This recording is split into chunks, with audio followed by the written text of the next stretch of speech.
Hi guys! Солонгос улсаас суралцахад болсон ч гэсэн дотор байранд орох уу, гадуур байр төрөлхгүйгээд их хэрэгжилж байна уу? Тэгвэл энэ бичлэгийг дуслан үзээрэй. Дотор байрны давуу талууд юу вэ гэж юу? Нэгдүгээр төлбөр маш хямд байдаг. Төлбөртөө захиргаан, Wi-Fi гэх зэрэг зарлууд нь багтчихдаг учраас илүү хямдчилтэй маш хурдан очих боломжтой. Сургуулиудын кампус дотор нь дотор байр маань байрладаг учраас та хичээл рүүгээ явхад ердөө 2-3 минут шаардлагатай алхаад болоо. Аюулгүй байдал маш сайн хамгаалсан. Сургууль дотор болон хяналтын камер болон оюутан хариуцсан багш мөн хамгаалалтын ажилчид байдаг учраас энэ тал дээр айлтгүй. Сул тал нь юу вэ гэж юу? Нэгдүгээр таны орон зай маш их хязгаарлагддаг. Нэг өрөөнд 2-6 хүүхэд амьдрахаар зохион байгуулагдсан байдаг учраас орон зай маш бага. Хэрвээ та 4 журам сах бол дотор байрнаас хөвдөх аюултай. Жишээлх юм бол гадны хүн авчирч болохгүй, оройн цагаар гарч болохгүй гэх зэрэг маш олон шаардлага байдаг. Гадуур байр түрээсэж амьдрахын давуу тал нь юу вэ гэж юу? Нэгдүгээр хувийн орон зай маш сайн хамгаална. Илүү дуртай амар тайван амьдрах боломжтой. Өөрийн дуртай хүссэн байршилтаа найз нөхдөдөө гэр бүлийнхэнтэйгээ хамт амьдрах боломжтой.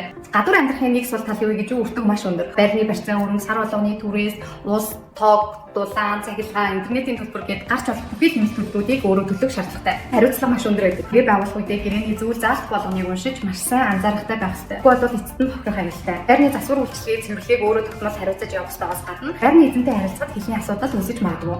Эцэст нь гэж хэлэхэд та бүхэн өөрийн амьдралын хэм маяг болон санхүүгийн нөхцөл байдалд тохирсон шийдвэрийг гаргах нь хамгийн оновчтой юм шүү. Танд ангил хүсье.